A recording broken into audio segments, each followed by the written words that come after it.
Hi friends, welcome to Kavya Nayana cooking channel. ನಾನು ಸುಷ್ಮಾ. ಬನ್ನಿ, ಇವತ್ತೊಂದು ನಾನು ಕುಂಬಳಕಾಯಿಯಿಂದ, ಸಿಹಿ ಕುಂಬಳಕಾಯಿಯಿಂದ ಹೋಳಿಗೆನ ಯಾವ ತರ ಮಾಡ್ತೀನಿ ಅಂತ ತೋರಿಸ್ಕೊಡ್ತೀನಿ.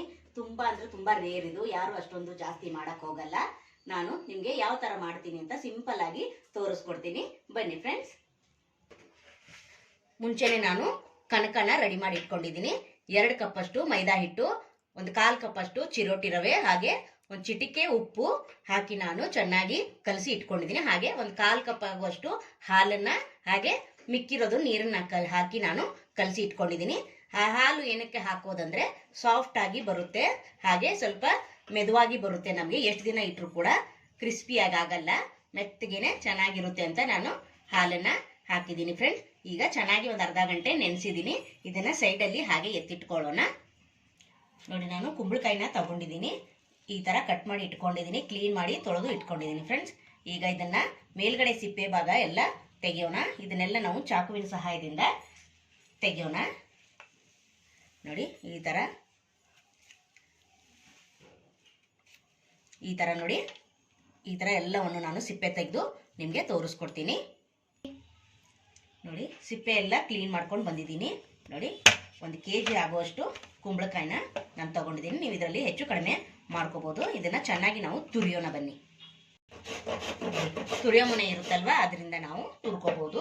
ತುರಿದ್ರೆ ಬೇಗ ಫ್ರೈ ಮಾಡೋವಾಗ ಚೆನ್ನಾಗಿ ಮೆತ್ತಗಾಗುತ್ತೆ, ಅದಕ್ಕೋಸ್ಕರ ನಾನು ತುರ್ಕೋತಾ ಇದ್ದೀನಿ.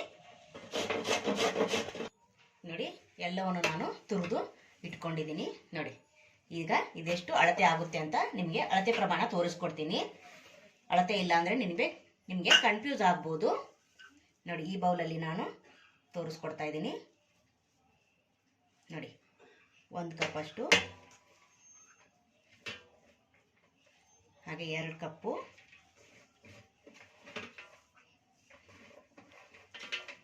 ಟೋಟಲ್ ಆಗಿ ಒಂದು 3 ಕಪ್ ಆಗಿದೆ. ನೋಡಿ, ತುರಿದಿರೋದು ಒಂದು 3 ಕಪ್ ಆಗುವಷ್ಟು ಆಗಿದೆ. ಬನ್ನಿ, ಇವಾಗ ಇದನ್ನ ಫ್ರೈ ಮಾಡ್ಕೊಳ್ಳೋಣ. ಒಲೆ ಮೇಲೆ ಒಂದು ಪಾತ್ರೆ ಇಟ್ಕೊಂಡಿದ್ದೀನಿ, ದಪ್ಪ ತಳದ ಪಾತ್ರೆ. ಅದಕ್ಕೆ 1-2 ಚಮಚದಷ್ಟು ತುಪ್ಪನ ಸೇರಿಸ್ಕೊತಾ ಇದ್ದೀನಿ. ನೋಡಿ, ತುಪ್ಪ ಚೆನ್ನಾಗಿ ಕರಗ್ತಾ ಇದೆ. ಈಗ ಇದಕ್ಕೇನೆ ನಾವು ತುರಿದಿಟ್ಕೊಂಡಿರೋ ಕುಂಬಳಕಾಯಿನ ಹಾಕೊಳ್ಳೋಣ. ನೋಡಿ, ಚೆನ್ನಾಗಿ ನಾವು ತುಪ್ಪದಲ್ಲಿ ಹುರ್ಕೋಬೇಕು. ನೋಡಿ, ಒಂಥರ ಪೇಸ್ಟ್ ತರ ಬರುತ್ತೆ, ಅಂದ್ರೆ ಹಲ್ವಾ ರೀತಿಯಾಗಿ ಬರುತ್ತೆ. ಅಲ್ಲಿವರೆಗೂ ನಾವು ಚೆನ್ನಾಗಿ ತುಪ್ಪದಲ್ಲಿನೇ ಫ್ರೈ ಮಾಡ್ಕೋತಾ ಇರಬೇಕು. ನೀರಿನ ಅಂಶ ಎಲ್ಲ ಹೋಗುತ್ತೆ, ಹೋಗಿ ಇಲ್ಲಿ ನಮಗೆ ಹಲ್ವಾ ತರ ರೆಡಿ ಆಗಬೇಕು. ನೋಡಿ, ಫ್ರೈ ಮಾಡ್ತಾ ಮಾಡ್ತಾ ಕಲರ್ ಕೂಡ ಚೇಂಜ್ ಆಗುತ್ತೆ. ನಾವು ಕೈ ಬಿಡ್ದಂಗೆನೆ ಈ ತರ ಮಿಕ್ಸ್ ಮಾಡ್ತಾನೆ ಇರಬೇಕು. ದಪ್ಪ ತಳದ ಪಾತ್ರೆ ತಗೊಳ್ಳಿ, ಇಲ್ಲ ಅಂದ್ರೆ ಸೀದ್ ಹೋಗುತ್ತೆ. ಅದಕ್ಕೋಸ್ಕರ ನೋಡಿ, ಚೆನ್ನಾಗಿ 1-2 ಚಮಚ ತುಪ್ಪದಲ್ಲಿ ಸಾಕು, ಚೆನ್ನಾಗಿ ಫ್ರೈ ಮಾಡ್ಕೋಬಹುದು. ತುಪ್ಪ ಕೂಡ ಜಾಸ್ತಿ ಬೇಕಾಗಲ್ಲ ಫ್ರೆಂಡ್ಸ್. ಇಲ್ಲಿ ಬೇಳೆ ನೆನೆ ಹಾಕೋದಿಲ್ಲ, ಬೇಳೆ ಕುಕ್ಕರಲ್ಲಿ ಕೂಗಿಸ್ಕೊಂಡು ನಾವು ಹೂರ್ಣ ಮಾಡಂಗಿಲ್ಲ. ತುಂಬ ಈಸಿಯಾಗಿ, ತುಂಬ ಸಿಂಪಲ್ ಆಗಿ, ತುಂಬ ರೇರ್ ಆಗಿ ಮಾಡುವಂಥ ನಾನು ಒಬ್ಬಟ್ಟನ್ನ ಮಾಡಿ ತೋರಿಸ್ತಾ ಇದ್ದೀನಿ. ಸಿಹಿ ಕುಂಬಳಕಾಯಿ ಒಬ್ಬಟ್ಟು. ನೋಡಿ, ಕಾಯಿ ಒಬ್ಬಟ್ಟು ತಿಂದಿರ್ತೀರಲ್ಲ, ಅದೇ ಟೇಸ್ಟೇ ಕೊಡುತ್ತೆ. ನೀವು ಒಂದ್ಸತಿ ಟ್ರೈ ಮಾಡಿ ಫ್ರೆಂಡ್ಸ್, ತುಂಬ ಅಂದರೆ ತುಂಬ ಚೆನ್ನಾಗಿರುತ್ತೆ. ನೋಡಿ, ಇವಾಗ ಚೆನ್ನಾಗಿ ನಾನು ತುಪ್ಪದಲ್ಲಿ ಹುರ್ಕೋತಾನೆ ಇದ್ದೀನಿ. ಒಂದು 10 ನಿಮಿಷ ಹುರ್ಕೋತಾ ಇದ್ದೀನಿ. ನಾನಿಲ್ಲಿ ಕಲರ್ ಚೇಂಜ್ ಆಗುತ್ತೆ, ನಿಮಗೆ ತೋರಿಸ್ಕೊಡ್ತೀನಿ. ಅಲ್ಲಿವರೆಗೂ ನಾವು ಹುರ್ಕೋತಾನೆ ಇರಬೇಕು. ನೋಡಿ, ಚೆನ್ನಾಗಿ ಫ್ರೈ ಆಗಿದೆ. ಈಗ ನೋಡಿ, ತುಪ್ಪದಲ್ಲಿ ಆಲ್ಮೋಸ್ಟ್ ಬೆಂದಿದೆ. ನೋಡಿ, ಈಗ ಸೈಡೆಲ್ಲ ತುಪ್ಪ ಬಿಡ್ತಾ ಇದೆ ಅಲ್ವಾ, ಈ ಟೈಮಲ್ಲಿ ನಾವು ಬೆಲ್ಲನ ಹಾಕ್ಕೊಳ್ಳೋಣ. ನೀವು ಸ್ವೀಟ್ ಜಾಸ್ತಿ ತಿನ್ನೋರಾದ್ರೆ ಜಾಸ್ತಿ ಹಾಕ್ಕೊಳ್ಳಿ. ನಾನು 1 ಕಪ್ ಅಷ್ಟು ಬೆಲ್ಲನ ಹಾಕೋತಾ ಇದ್ದೀನಿ. ಯಾಕೆಂದ್ರೆ ಇದು ಇನ್ನು ಬೆಲ್ಲದಲ್ಲಿ ಕುದಿಬೇಕಲ್ವಾ, ಕುದ್ದು ಕಡಿಮೆ ಆಗುತ್ತೆ. ಅದಕ್ಕೆ ಸ್ವೀಟ್ ಮತ್ತೆ ಜಾಸ್ತಿ ಆಗಬಾರ್ದು. ಮತ್ತೆ ಬೇಕಂದ್ರೆ ನೀವು ಮತ್ತೆ ಹಾಕೋಬಹುದು ಬೆಲ್ಲನ. ನಾನು ಅದಕ್ಕೆ 1 ಕಪ್ ಅಷ್ಟು ಬೆಲ್ಲನ ಹಾಕೋತಾ ಇದ್ದೀನಿ. ನೋಡಿ, ಬೆಲ್ಲದಲ್ಲಿ ಏನಾದರೂ ಕಸ ಏನಾದರೂ ಇದ್ರೆ ನೀವು ಸೋಸ್ಕೊಂಡು ಹಾಕೋಬಹುದು, ಕರಗಿಸಿ. ಇವಾಗ ನಾನು ಹಾಗೆ ಹಾಕೋತಾ ಇದ್ದೀನಿ. ನೋಡಿ, ಇವಾಗ ಚೆನ್ನಾಗಿ ಬೆಲ್ಲದಲ್ಲಿ ಮಿಕ್ಸ್ ಮಾಡ್ಕೊಳ್ಳೋಣ. ಈಗ ಬೆಲ್ಲ ಎಲ್ಲ ಚೆನ್ನಾಗಿ ಕರಗಿ ನೀರು ಬಿಡುತ್ತೆ. ನೋಡಿ, ಇವಾಗ ಕಲರ್ ಕೂಡ ಚೇಂಜ್ ಆಗ್ತಾ ಇರುತ್ತೆ ಬೆಲ್ಲದಲ್ಲಿ. ನೋಡಿ, ಸ್ವಲ್ಪ ಸ್ವಲ್ಪ ಬೆಲ್ಲ ಇದೆ ಅಲ್ವಾ, ಅದು ಹುರಿತಾ ಬೆಲ್ಲ ಕೂಡ ಕರಗುತ್ತೆ. ನೋಡಿ, ಇದು 1-2 ನಿಮಿಷ ಮತ್ತೆ ನಾವು ಬೆಲ್ಲ ಎಲ್ಲ ಕರಗೋವರೆಗೂ ನಾವು ಮಿಕ್ಸ್ ಮಾಡ್ಕೋತಾ ಇರಬೇಕು. ನೋಡಿ, ಬೆಲ್ಲ ಕೂಡ ಚೆನ್ನಾಗಿ ಕರಗಿದೆ. ಕರಗಿ ನೋಡಿ ನೀರು ಕೂಡ ಬಿಟ್ಟಿದೆ. ಈ ನೀರೆಲ್ಲ ಇಂಗಬೇಕು, ಅಲ್ಲಿವರೆಗೂ ನಾವು ಮಿಕ್ಸ್ ಮಾಡ್ತಾನೆ ಇರಬೇಕು. ನೋಡಿ ಚೆನ್ನಾಗಿ ಕೈ ಮಾತ್ರ ಬಿಡಕ್ಕೆ ಹೋಗಬೇಡಿ ಯಾವುದೇ ಕಾರಣಕ್ಕೂ. ಸ್ವಲ್ಪ ಹೈ ಟು ಮೀಡಿಯಂ ಫ್ಲೇಮಲ್ಲಿ ಉರಿನ ಇಟ್ಕೊಂಡು ಮತ್ತೆ ಈ ಥರ ಮಿಕ್ಸ್ ಮಾಡ್ತಾನೆ ಇರಬೇಕು. ಸ್ವಲ್ಪ ನೋಡಿ ನೀರೆಲ್ಲ ಹೋಗ್ಬೇಕಿದು ಅಲ್ಲಿವರೆಗೂ ಮತ್ತೆ ಸ್ವಲ್ಪ ಮಿಕ್ಸ್ ಮಾಡ್ಕೊಳ್ಳೋಣ.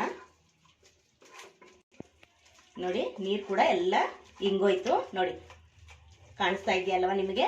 ನೋಡಿ ಈ ಟೈಮಲ್ಲಿ ನಾವು ಹಲ್ವಾ ಥರ ಆಗಿದೆ ನೋಡಿ. ಈಗ ಹಲ್ವಾ ಥರ ಹೀಗೆ ಕೂಡ ನೀವು ತಿನ್ಬೋದು, ಏಲಕ್ಕಿ ಪುಡಿ ಹಾಕ್ಕೊಂಡು ಹೀಗೆ ಕೂಡ ಹಲ್ವಾ ಅಂತ ತಿನ್ಬೋದು ನೀವು. ಈಗ ಇದಕ್ಕೆ ನಾನು ಒಂದು ಅರ್ಧ ಕಪ್ಪಷ್ಟು ಉಪ್ಪಿಟ್ಟು ರವೆನ ಸೇರಿಸ್ಕೊತೀನಿ. ನೋಡಿ ಉಪ್ಪಿಟ್ಟು ಮಾಡ್ತೀವಲ್ಲ ಆ ರವೆನ ಸೇರಿಸ್ಕೊತಾ ಇದ್ದೀನಿ. ಹಾಗೆ ಏಲಕ್ಕಿ ಪುಡಿ ಕೂಡ ಸೇರಿಸ್ಕೊತಾ ಇದ್ದೀನಿ. ಈಗ ಚೆನ್ನಾಗಿ ಮಿಕ್ಸ್ ಮಾಡ್ಕೊಳ್ಳೋಣ. ರವೆ ಹಾಕಿದ ಮೇಲೆ ಜಾಸ್ತಿ ಏನು ಮಿಕ್ಸ್ ಮಾಡ್ಕೊಳ್ಳೋದೇನು ಬೇಡ. ನೋಡಿ ಸ್ವಲ್ಪ ಮಿಕ್ಸ್ ಮಾಡಿಕೊಂಡ್ರೆ ಸಾಕು. ಚೆನ್ನಾಗಿ ರವೆ ಎಲ್ಲ ಹೊಂದಬೇಕು. ತುಂಬ ಸಿಂಪಲ್ ರೀ, ತುಂಬ ಸಿಂಪಲ್ ಆಗಿ ಮಾಡ್ಕೋಬೋದು. ಯಾವಾಗಲೂ ಒಂದೇ ಥರ ಬೇಳೆ ಹಾಕಿ ತೊಗರಿ ಬೇಳೆ ಹಾಗೆ ಕಡಲೆ ಬೇಳೆ ಒಬ್ಬಟ್ಟು ಮಾಡ್ತಾ ಇರ್ತೀವಿ. ಇದು ಒಂದ್ಸತಿ ಟ್ರೈ ಮಾಡಬೇಕಲ್ವಾ, ಅದಕ್ಕೋಸ್ಕರ ತುಂಬ ಸಿಂಪಲ್ ಆಗಿ ತೋರಿಸ್ಕೊಟ್ಟಿದ್ದೀನಿ.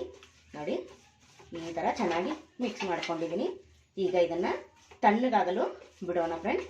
ಇದು ತಣ್ಣಗಾದ್ಮೇಲೆ ನಾವು ಒಬ್ಬಟ್ಟನ್ನ ಮಾಡ್ಕೋಬೇಕು. ನೋಡಿ ತುಪ್ಪ, ಇನ್ನೊಂದು ಚಮಚೆ ತುಪ್ಪನ ಹಾಕ್ತೀನಿ ನಾನು. ನೋಡಿ 1 ಚಮಚೆ ತುಪ್ಪನ ಸೇರಿಸ್ತಾ ಇದ್ದೀನಿ. ಇಲ್ಲಿ ನಾನು 4 ಟೇಬಲ್ ಸ್ಪೂನ್ ಅಷ್ಟು ತುಪ್ಪನ ಸೇರಿಸ್ಕೊಂಡಿದ್ದೀನಿ. ನೀವು ಕಡಿಮೆ ಕೂಡ ಹಾಕ್ಕೋಬೋದು. ತುಪ್ಪನ ಇಷ್ಟೇ ಹಾಕ್ಕೊಳ್ಳಿ ಅಂತ ನಾನು ಹೇಳಲ್ಲ, ಇಷ್ಟ ಇದ್ರೆ ಹಾಕ್ಕೋಬೋದು. ನೋಡಿ ಈಗ ಚೆನ್ನಾಗಿ ಮಿಕ್ಸ್ ಮಾಡ್ಕೊತಾ ಇದ್ದೀನಿ. ನೋಡಿ ರವೆ ಕೂಡ ಚೆನ್ನಾಗಿ ಇದರಲ್ಲೇ ಬೆಂದೋಗುತ್ತೆ, ಅದಕ್ಕೋಸ್ಕರ ನಾನು ಸ್ವಲ್ಪ ಹಲ್ವಾ ಥರ ಇದ್ದಾಗಲೇ ನಾನು ರವೆನ ಮಿಕ್ಸ್ ಮಾಡಿದ್ದೀನಿ. ನೋಡಿ ಈಗ ನೋಡಿ 1-2 ನಿಮಿಷ ಫ್ರೈ ಮಾಡಿ ನಾವು ಇದನ್ನು ಆರೋದಕ್ಕೆ ಬಿಡ್ತೀನಿ. ಇಲ್ಲಿ ತಳ ಬಿಡ್ತಾ ಇದೆ, ಇನ್ನೊಂದು ಸ್ವಲ್ಪ ಬಿಡಬೇಕು, ಬಿಟ್ಟರೆ ನಾವು ಆರೋದಕ್ಕೆ ಬಿಡೋಣ. ನೋಡಿ ಹೂರ್ಣ ಕೂಡ ತಣ್ಣಗಾಗಿದೆ, ಹದ ಕೂಡ ಆಗಿದೆ. ನೋಡಿ ಯಾವ ಸೈಜ್ ಬೇಕೋ ಆ ಸೈಜಲ್ಲಿ ನೀವು ಹೂರ್ಣನ ರೆಡಿ ಮಾಡಿ ಇಟ್ಕೋಬೋದು. ಬನ್ನಿ ಇವಾಗ ಹೋಳಿಗೆನ ಮಾಡಿ ತೋರಿಸ್.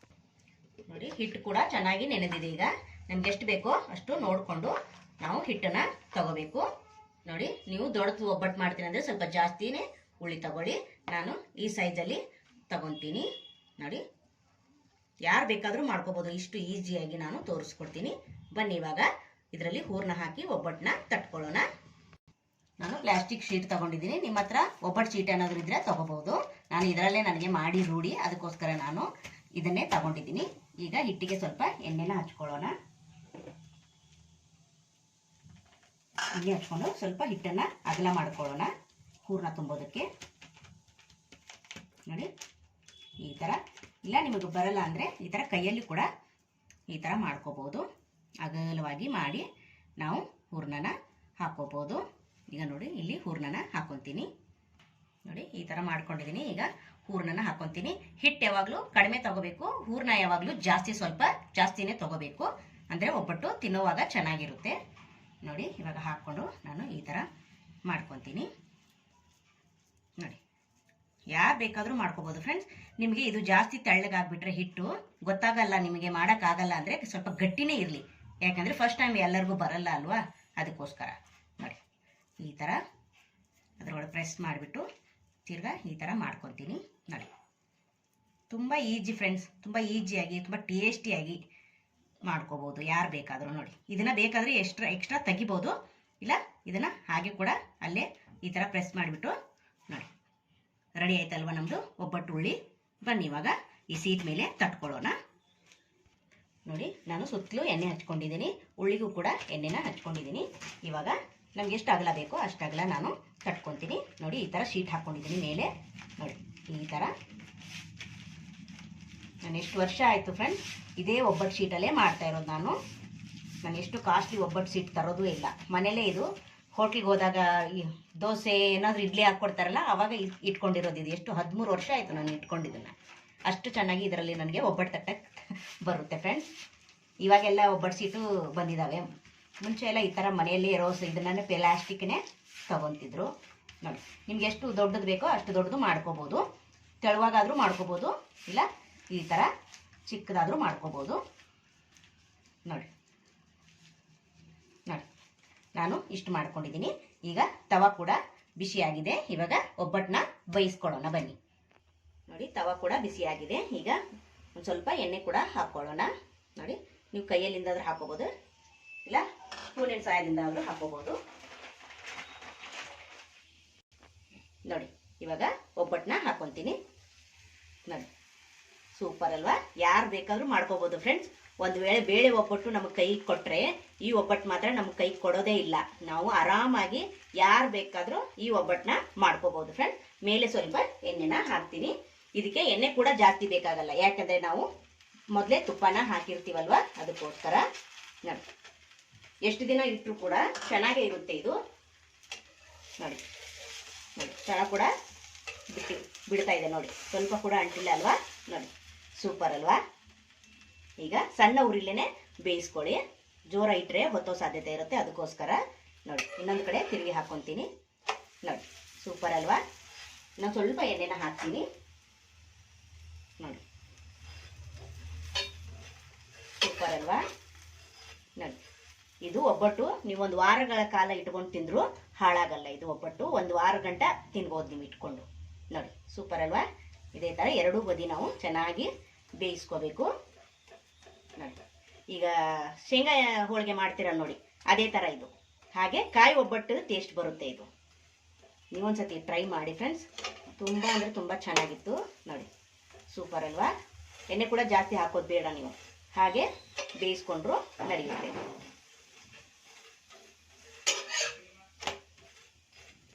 ನೋಡಿ, ಎರಡು ಬದಿ ನಾನು ಬೇಯಿಸ್ಕೊಂಡಿದ್ದೀನಿ. ನೋಡಿ, ಸೂಪರ್ ಅಲ್ವಾ? ಪ್ಲೇಟ್ಗೆ ಹಾಕೊತೀನಿ. ನೋಡಿ, ಇದೇ ಥರನೇ ಎಲ್ಲ ಒಬ್ಬಟ್ಟನ್ನ ಮಾಡಿ ನಿಮಗೆ ನಾನು ತೋರಿಸ್ಕೊಡ್ತೀನಿ. ನೋಡಿ ಫ್ರೆಂಡ್ಸ್, ಎಲ್ಲ ಹೋಳಿಗೆನ ಮಾಡಿ ನಾನು ಪ್ಲೇಟ್ಗೆ ಸರ್ವ್ ಮಾಡ್ಕೊಂಡಿದ್ದೀನಿ. ನೋಡಿ, ಎಷ್ಟು ಚೆನ್ನಾಗಿ ಹೋಳಿಗೆಗಳು ಬಂದಿದೆ ನೋಡಿ ಫ್ರೆಂಡ್ಸ್. ನೋಡಿ, ಸೂಪರ್ ಅಲ್ವಾ?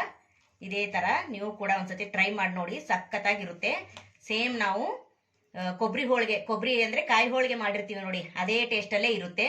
ಒಂದ್ಸತಿ ಟ್ರೈ ಮಾಡಿ ನೋಡಿ ಫ್ರೆಂಡ್ಸ್. ನೋಡಿ, ಎಷ್ಟು ಚೆನ್ನಾಗಿ ಬಂದಿದೆ ನೋಡಿ. ನೋಡಿ, ಸೂಪರ್ ಅಲ್ವಾ? ಒಂದು ಮುರಿದ್ಬಿಟ್ಟು ತೋರಿಸ್ತೀನಿ ನೋಡಿ ನಿಮಗೆ.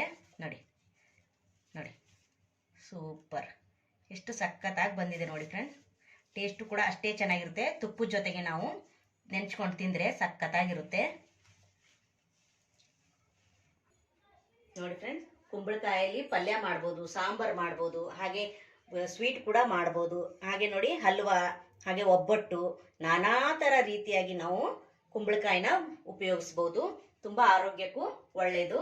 ನಾನು ನಿಮಗೆ ಕುಂಬಳಕಾಯಿ ಬಳಸಿ ನಾನು ಹೋಳಿಗೆನ ಮಾಡಿ ತೋರಿಸಿದ್ದೀನಿ. ಎಷ್ಟು ಸುಲಭ ಅಂತ ನೋಡ್ಕೊಂಡ್ರಲ್ಲ. ಹಾಗೆ ನಮ್ಮ ಚಾನೆಲ್ ಇನ್ನೂ ಯಾರು ಸಬ್ಸ್ಕ್ರೈಬ್ ಮಾಡ್ಕೊಂಡಿಲ್ಲ, ಪ್ಲೀಸ್ ಹೋಗಿ ಸಬ್ಸ್ಕ್ರೈಬ್ ಮಾಡ್ಕೊಳ್ಳಿ. ಬೆಲ್ ಐಕನ್ನ ಪ್ರೆಸ್ ಮಾಡಿ ಆಲ್ ಅನ್ನೋ ನೋಟಿಫಿಕೇಶನ್ ಸೆಲೆಕ್ಟ್ ಮಾಡ್ಕೊಂಡ್ರೆ ನಾವು ಹಾಕೋ ವಿಡಿಯೋ ಎಲ್ಲ ಮೊದಲು ನಿಮಗೆ ಬರ್ತದೆ ಫ್ರೆಂಡ್ಸ್. ಆಗ ಎಲ್ರಿಗಿಂತ ಮುಂಚೆ ನೀವೇ ನೋಡ್ಬೋದು. ಈ ವಿಡಿಯೋ ನಿಮಗೆ ಇಷ್ಟವಾದರೆ ಪ್ಲೀಸ್ ಲೈಕ್ ಮಾಡಿ, ಶೇರ್ ಮಾಡಿ, ಕಮೆಂಟ್ ಮಾಡಿ, ಸಬ್ಸ್ಕ್ರೈಬ್ ಮಾಡ್ಕೊಳ್ಳಿ. ನಮ್ಮ ವಿಡಿಯೋ ನೋಡಿದ್ದಕ್ಕಾಗಿ ನಿಮ್ಮೆಲ್ಲರಿಗೂ ಧನ್ಯವಾದಗಳು. Thank you for watching. ನಮಸ್ಕಾರ ಫ್ರೆಂಡ್ಸ್.